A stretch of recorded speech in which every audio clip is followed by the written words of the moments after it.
Fakta mitos nomofobia. Di era teknologi ini, orang-orang seolah tak bisa hidup tanpa gadgetnya. Ada sebagian orang yang menjadi kecanduan dengan penggunaan handphone.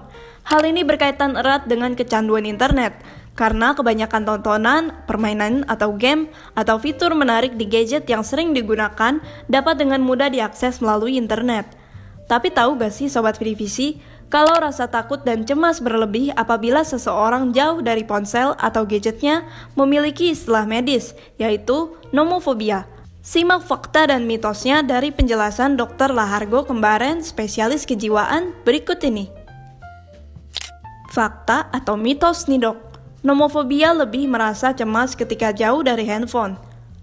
Nomofobia atau kepanjangannya adalah No Mobile Phone Phobia. Nah, itu merupakan salah satu fobia ya, atau kita sebut fobia spesifik. Jadi fobia spesifik ini adalah suatu kekhawatiran, ketakutan terhadap objek ataupun situasi keadaan tertentu. Nah, apa yang dikhawatirkan di sini oleh yang bersangkutan adalah takut ketinggalan berita, takut kehilangan handphonenya dengan segala macam aplikasi ataupun kegunaan dari handphonenya tersebut atau gadgetnya itu. Sehingga kekhawatiran ini yang disebut sebagai nomofobia atau no mobile phone phobia.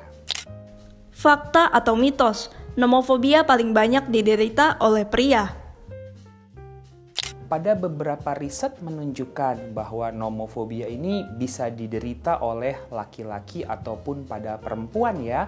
Satu riset yang menarik di Jakarta gitu ya, pada anak dan remaja menemukan bahwa lebih dari 40% anak dan remaja itu sudah mulai ketergantungan terhadap gadgetnya. Salah satunya ketergantungan terhadap gadget itu adalah nomofobia ini.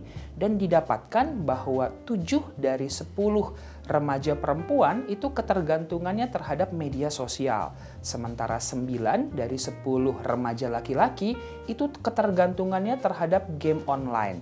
Jadi proporsi antara laki-laki dan perempuan kurang lebih sama, tetapi mungkin jenis ketergantungannya ataupun nomofobianya itu berbeda-beda dalam hal kecenderungan seseorang itu lebih ketergantungan terhadap apa, entah itu media sosial kah ataupun game online.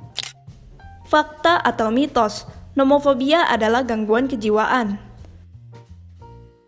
Nomofobia ini merupakan salah satu gangguan kejiwaan yang kita sebut tadi fobia ya. Dia kerangka besarnya atau payung besarnya adalah gangguan ansietas atau kecemasan. Seperti pada gejala-gejalanya, pada nomofobia ini ada kecemasan yang berlebihan ketika dia berjauhan dengan gadget ataupun smartphone-nya.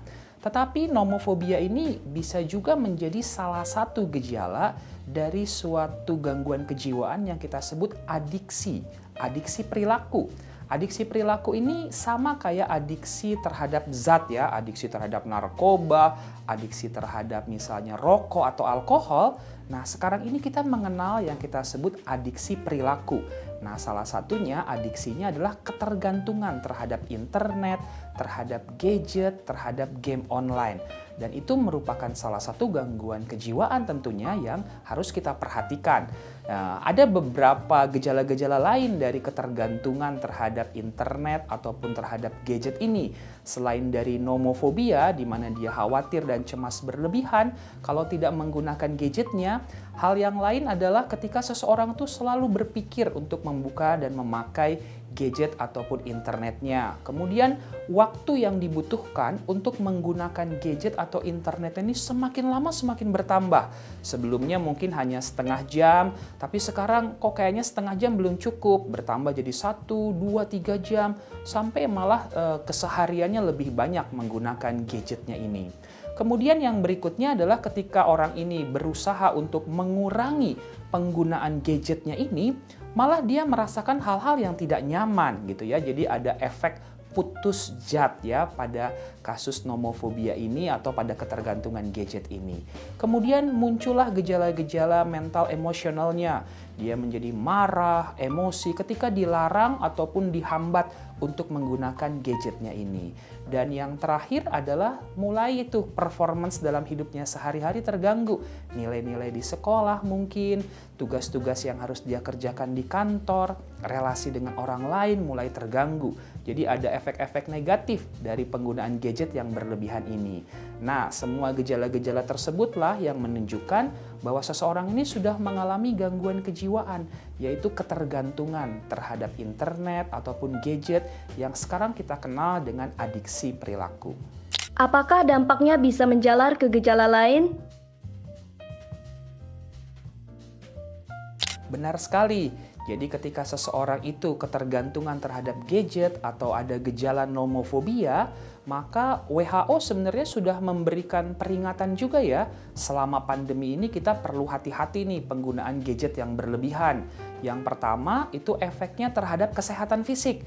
Sekarang ini kita dikenal sebagai generasi rebahan gitu ya, atau sedentary lifestyle. Kita kebanyakan duduk, bersandar, berbaring, tiduran, sibuk dengan gadget kita, menonton dan membuka aplikasi atau hal-hal tertentu yang mungkin sebenarnya nggak terlalu penting untuk kita lakukan.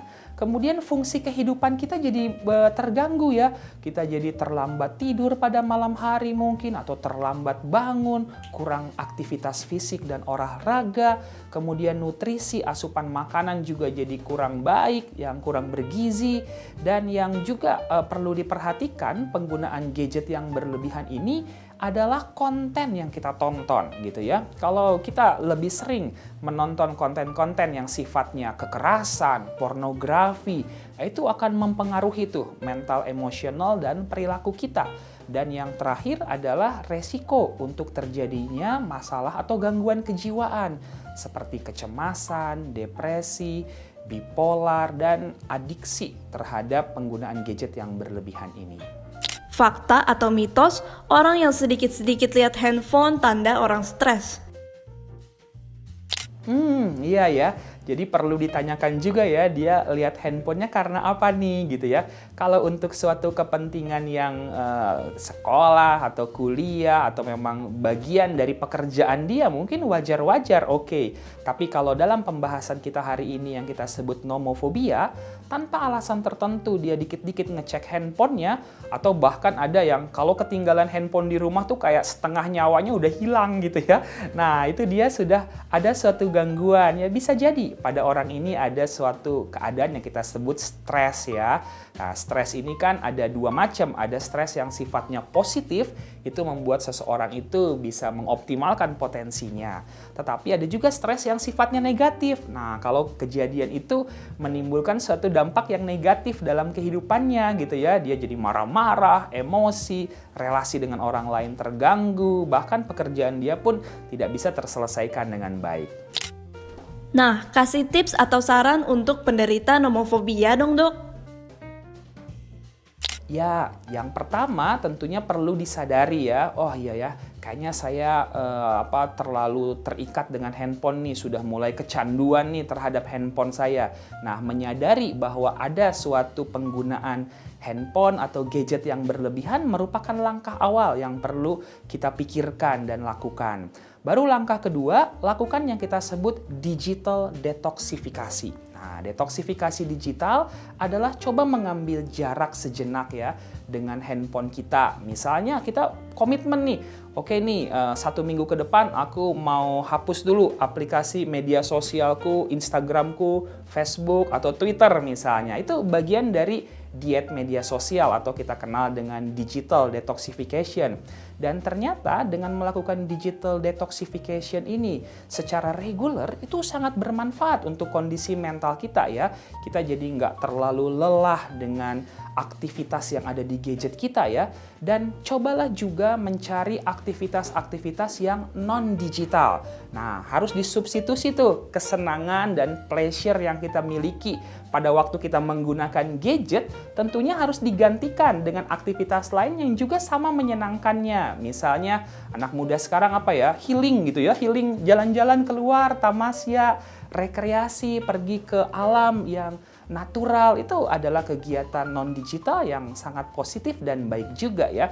Berolahraga itu pun hal-hal yang bisa menggantikan tuh kesenangan dalam menggunakan gadget. Coba ciptakan hobi-hobi yang baru, misalnya bermain musik, bernyanyi, punya binatang peliharaan, ada taman atau kebun yang kita kelola misalnya, bergabung dengan komunitas fotografi. Hal-hal yang seperti itu tentunya akan menjadi hal yang menyeimbangkan hidup kita ya, sehingga kita nggak melulu ngelihat gadget ataupun handphone kita.